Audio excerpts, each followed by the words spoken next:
Welcome to politicals media. తమకు pension రావడం లేదంటూ ఓ జంట విశాఖ జిల్లా కలెక్టరేట్ను వచ్చారు. కలెక్టర్ను కలిసి తమ వినతిపత్రం అందజేశారు. చెప్పడమ్మా, ఏంటి మీ సమస్య, ఏమైంది మీ ఆయన గారు? ఈయనకి పారాలిసిస్ స్ట్రోక్ వచ్చింది సార్. గత 4 years నుండి ఇలాగే ఉన్నారు. కాలు చేయి మాట పడిపోయింది. ఎప్పుడు తెలిసింది ఇలా జరిగిందని? అసలు ఎలా జరిగింది? ఇది మామూలుగా డ్యూటీకి వెళ్తున్నప్పుడు నైట్ డ్యూటీలో సెక్యూరిటీ గార్డ్ చేసేవారు, అక్కడ పడిపోయారు.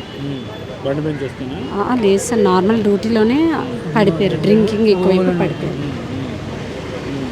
అక్కడ పడిపోయిన తర్వాత మేము హాస్పిటల్ తీసుకెళ్తే ఇలా స్ట్రోక్ అని చెప్పారు కేజీహెచ్లో. ఈయనకి అంటే పెన్షన్ అప్పటి నుండి అవ్వట్లేదు సార్, అంటే రిలీజ్ అవ్వట్లేదు అని చెప్తున్నారు.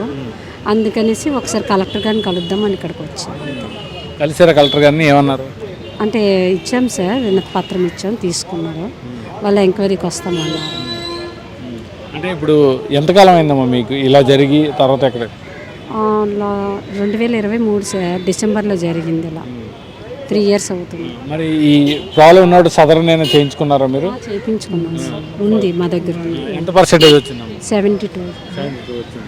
సో మరి అంత పర్సెంటేజ్ వచ్చినప్పుడు మీరు లోకల్ సచివాలయం అధికారులు కానీ సిబ్బంది కానీ కలిసారు ఎప్పుడన్నా? కలిసాను సార్. అంటే పెన్షన్కి ఇలా రావలేదు, ఇంకా వచ్చిన తర్వాత పెడతామని చెప్పారు. సో మరి ఇప్పుడు ఆయన సెక్యూరిటీ గార్డ్గా పనిచేసిన జీతంతోనే మీ ఇల్లు గడిచేది, ఇప్పుడు ఎలా ఉందమ్మా పరిస్థితి? అదే కొంచెం కష్టంగా ఉంది సార్ పిల్లలతోనే. ఆయన పెన్షన్ వస్తే మాకు కొంచెం చేయూత అందుతుంది, అందుకని చెప్పేసి ఇక్కడికి వచ్చాము. ఈ విధంగా కొంచెం మాలాంటి వాళ్ళని ప్రభుత్వం కొద్దిగా ఆదుకుంటే బాగుంటుంది అనిపిస్తుంది. మీరు పని చేస్తున్నారమ్మా? ఎస్ సార్, నేను చేస్తున్నాను. అంటే మరి తెల్లవారు ఈయన చూసుకొని పిల్లల్ని స్కూల్ పంపించి మీరు వెళ్తారా? పిల్లల్ని ఇన్ని చూసుకొని నేను డ్యూటీకి వెళ్తాను. ప్రభుత్వం మీరేం కోరుకుంటున్నారు? అదే మాలాంటి వాళ్ళని గుర్తించి కొద్దిగా పెన్షన్ ఇస్తే మాకు కొంచెం ఇంటికి చేయూత అవుతుంది సార్. ఎక్కడ మీరు ఉండేది? ఎక్కడ? Madhurawada sir. మధురవాడలో.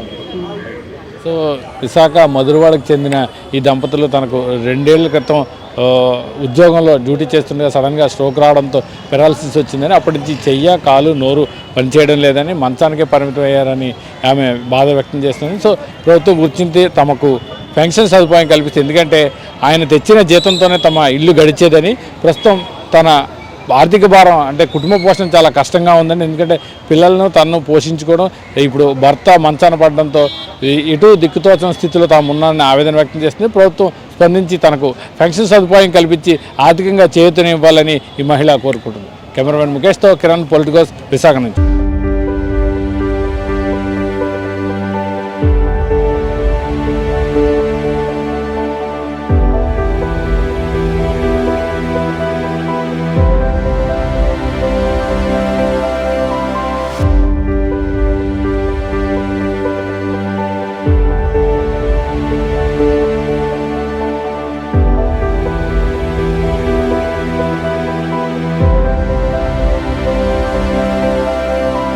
Please subscribe to the channel and download the Politicos app from the links in the description.